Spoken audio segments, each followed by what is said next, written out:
It gives you faith that maybe the general populace does appreciate veterans now, which of course the Vietnam era, they certainly did not. We were soldiers then, and we are still soldiers today. Junior in high school, taking my physical for the draft.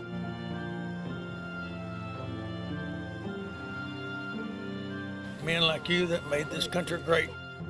Made me proud to be your son and proud to put your life on the line for me and our country. Tonight we bring you Honor Flight 2022. It's the stories that took years to tell, but this once-in-a-lifetime trip taken by 26 of our area veterans to our nation's capital to be at the memorials built in their honor gave them the space to talk, to listen, to cry and to laugh alongside their comrades in an all-expense-paid trip to Washington, D.C. Photojournalist Ryan Much and myself were honored to be a part of this flight. We witnessed the most awe-inspiring moments as these men worked to get closure from the midst of combat and the friends they lost. Follow us along as we help to tell the stories of our heroes, and we start at the Vietnam Wall. I don't know him, but he gave his all. Yeah, he did. And so the search began for Greg's cousin along the Vietnam Veterans Memorial Wall. That's it right there, huh? That's great. I can't believe it. Tears to my eyes. E8, line 118, sits the name of Army E3 Lance Cleveland. He was killed in Vietnam, and I named my oldest son after him. The wall filled with stories like Greg's. I didn't think I could do it. Wilmer relived the days he spent in the midst of combat and those he lost. Our company commander got shot, and I helped drag him out. 5 of our guys killed in one day. So, It's a very meaningful day for you. yeah. The stories are hard to hear, but even harder to live. Well, when I first got, I was drafted at 18. At the World War II Memorial, we spent time with Jack Slocum, our only World War II veteran on the trip. I came here to find out the names of some of my friends, and I haven't found that yet. Jack also fought in Vietnam and Korea. Wow. The Forgotten War, where we headed next. The views, somber. The wall, the names, the statues. A salute to our veterans. This is the whole reason for the honor flight. These moments of compassion, love, closure, and stories shared among new friends. And to those that were simply passing through, they couldn't help but stop and join in the admiration. Remember the guy who shot the apple off his son's head? Yeah. That's William Tell, because he could shoot straight. Retired Chief Master Sergeant Lauren Smith, who is a second-generation Tuskegee Airman, Vietnam and Korean vet, here at the Air Force Memorial, giving a group of high school students a history lesson of a lifetime. And that admiration followed us everywhere. The airports were no exception, from the moment we started to board at the Colorado Springs Airport to the landing in Washington, D.C. The most amazing thing was when we got off the jetway and all of the people in the terminal were clapping and applauding, and it was just, I didn't see that coming. I walked into the airport, they rolled out the red carpet. I'm enjoying it. What I'm thinking about now is the guys I can't get to come. They don't know what they're missing out on. Welcome, sir. It gives you faith that maybe the general populace does appreciate veterans now, which of course the Vietnam era, they certainly did not. I've heard so many people talk about it, and now I get the chance to experience it for myself, and I've been looking forward for so long. And that right there is Bob Rodriguez, and he did have the time of his life, soaking in every moment. You may have noticed the sling on his arm, and I'm going to tell you, when we did that interview before taking off, I had no idea that Bob had just fallen and broken his collarbone. Nobody would have known, because that's the kind of guy Bob is. One of a few hurdles that we jumped through to make sure these deserving men made it to Washington, D.C. Bob was taken to the ER when we landed, and despite the pain, kept that smile on his face and a great sense of humor about it all. Folks, drives me to the ER. I mean, it was raining, and she's going 90 miles an hour. I'm looking around, and there's no red lights or sirens.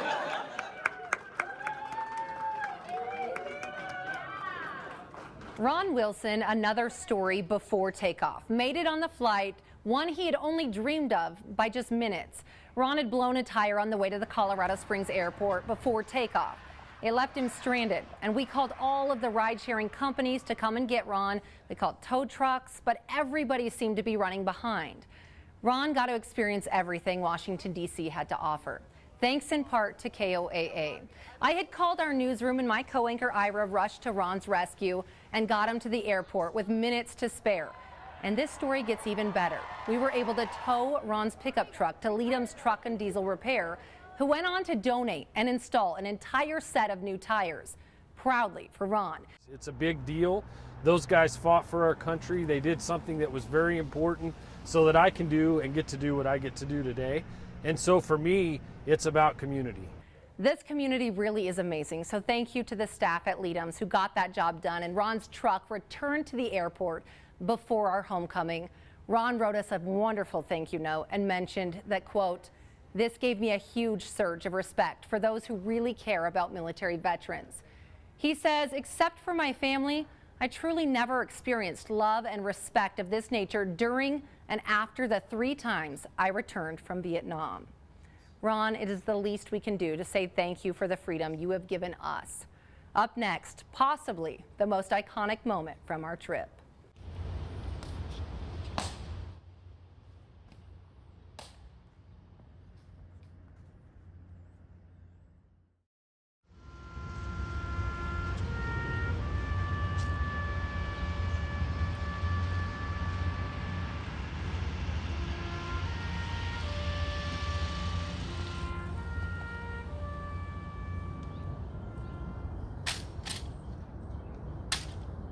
In 1984, President Reagan, he decided that he was going to close the book on Vietnam. The last chapter of the book was going to be a person put into the tomb of the unknown soldier. Ladies and gentlemen, the ceremony that you are about to witness. So they went out and they looked, scoured all over the place for an unknown soldier. The advisors told him that in the future, they're going to be able to identify this unknown soldier. But Reagan wanted to close that book. So he had the ceremony on the 28th of May, 1984. Reagan accepted a flag for the unknown soldier on behalf of the unknown family. There was a family that thought that that was her son in that casket that was being there, but they couldn't prove it. But his sister happened to be in the military also, and she was able to push things forward very systematically. Come to find out, when they opened it up finally, in 12 years he was in that tomb, they opened it up, they took the DNA sample, and sure enough, it was his family's brother and the son. His name was First Lieutenant Michael Blassie. But the long and short of it, they knew that it was him to begin with. And that's the story that really hurts. Thank you. Thank you so much. And it was inside of the Arlington National Cemetery where a very special moment took place for one of our veterans, Dan Neverdahl. He got the chance to salute his father one last time. His dad had served in the 82nd Airborne at Bastogne and passed away in 2016. Dan was unable to go to the funeral and was never sure he'd get to see his dad's grave. We made arrangements for them to stop so we could get off the bus and walk over there and see the graves. It was touching. It still is. So you were able to salute your dad. I saw in that picture right there. Yes, it's emotional. Dan was wearing his dad's watch from the United States Air Force that day. This trip was full of stories that blossomed from the places we visited.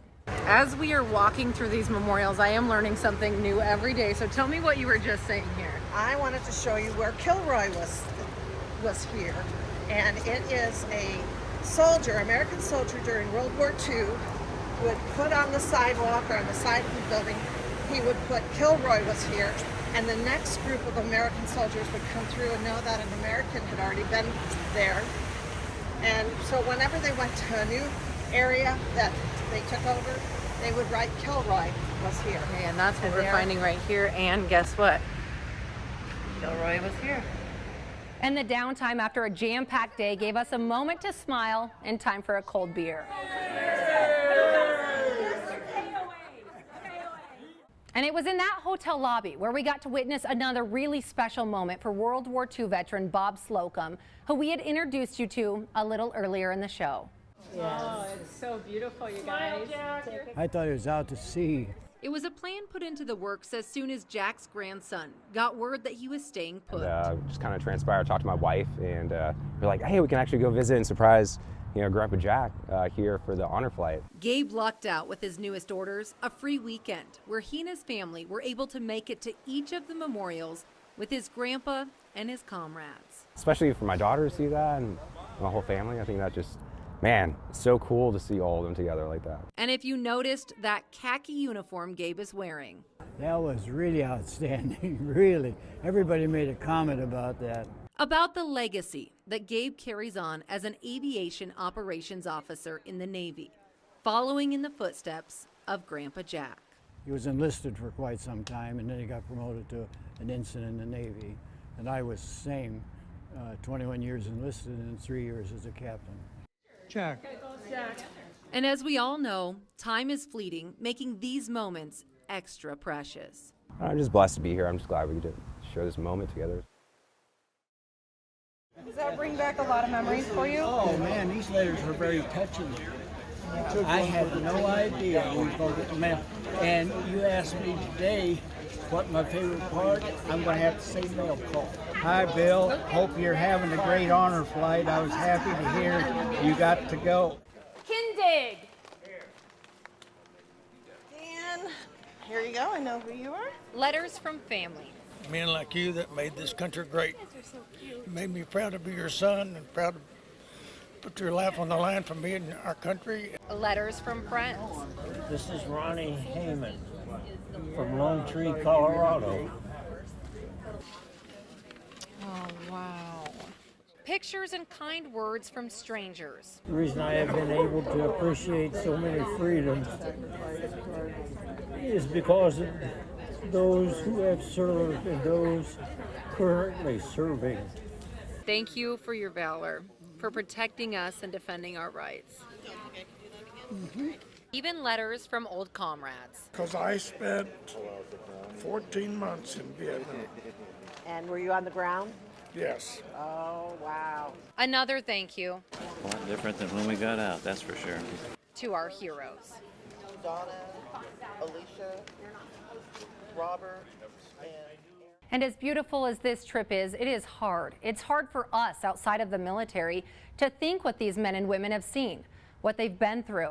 For our heroes that experienced it firsthand and now have a chance to see these memorials, it can be very overwhelming, trudging up old memories and triggering their PTSD. This flight, Brian Murphy came along. He's a mental health specialist and a great shoulder to lean on as these men relived their toughest moments, some that went unappreciated. I had medals, my rank, everything. Didn't mean nothing. Didn't mean nothing. There was people there that would spit at you. They would cuss at you, even throw things. I didn't understand. I was proud wearing that uniform. What happens then? You take it off, you put it in the closet, and it's over. It's over.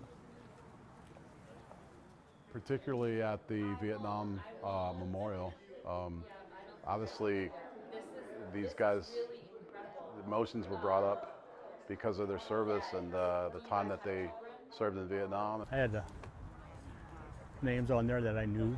I've gone through it, thought of this many times, you know, since 52 years ago or whatever. And yeah, it doesn't go away. It doesn't go away. And also, a lot of times it brings up emotions of, I made it back, and why did I make it back when my friends did not? If you can remember from being a little kid. Could have just well been me, huh? Thank you for your service. Survivor's guilt. Survivor's guilt. While we were there, we heard, we looked at the aircraft, got a direct hit on number 3. We were on the gun line, and they said it was the 13th of January of 70. The people that are in the military with you become your family. Even these people here become your family because they understand, they've been there. And for those lost people, using this experience as a healing piece to move ahead and get a little closure from some of this. I was able to last night share with a gentleman that it just got overly emotional at the Vietnam Memorial Wall because he's finally seen his buddy's name that he grew up with and went to high school with was on the wall and died there. And then he was still wound up about that. We was able to share and communicate with each other to help him decompress somewhat and move on. Hopefully this will help. I'm here with heroes. That's the way I look at this. These guys are all heroes to me. Thank you for your service, gentlemen. We were soldiers then, and we are still soldiers today.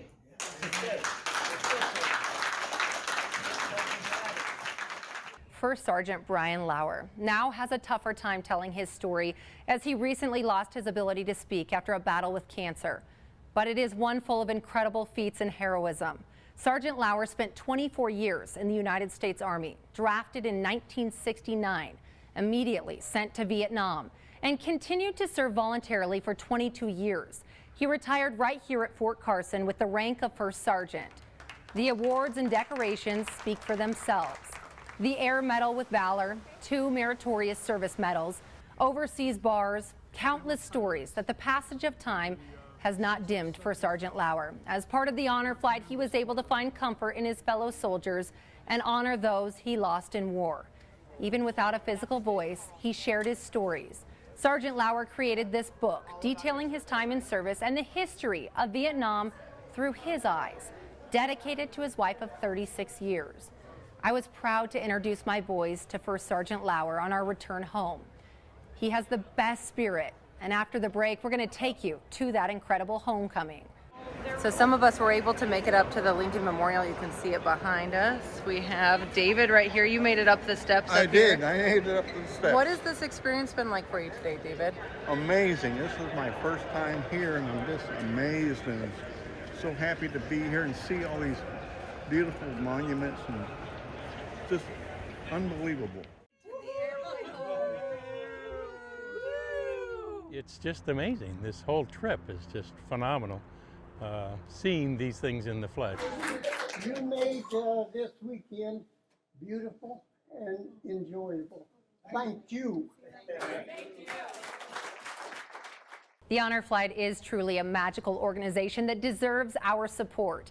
It's a national network of independent hubs working together to honor our nation's veterans with this all-expenses-paid trip to the memorials in D.C., a trip many of our veterans may not otherwise be able to take. This is all volunteer. Those guardians you saw with the veterans, volunteers. The flights, the meals, the hotels, transportation, all donations. So how can you help? Well, spread the word. If you do know a veteran, encourage them to submit an application for an honor flight. It's not just here in Colorado. Volunteer to help from home or aboard the trip. Donate if you can. We know it meant a lot to our veterans. Just take a look at their homecoming.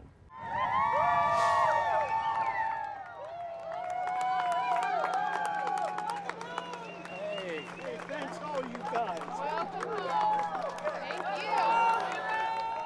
After 3 days, this group was met with a well-deserved hero's homecoming. For many, it was a long-awaited recognition of their service to our country.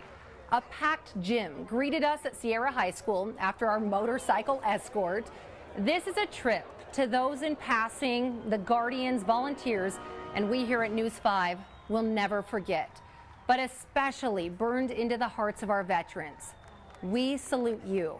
We live a free life because of you. And from the bottom of my heart, I want to say thank you to all of you for allowing us to be there, to witness this life-changing journey and show the importance of it here on KOAA.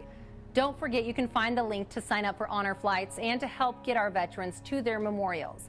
Just go to KOAA.com. And from all of us here at KOAA, thank you to all of you that have and are serving.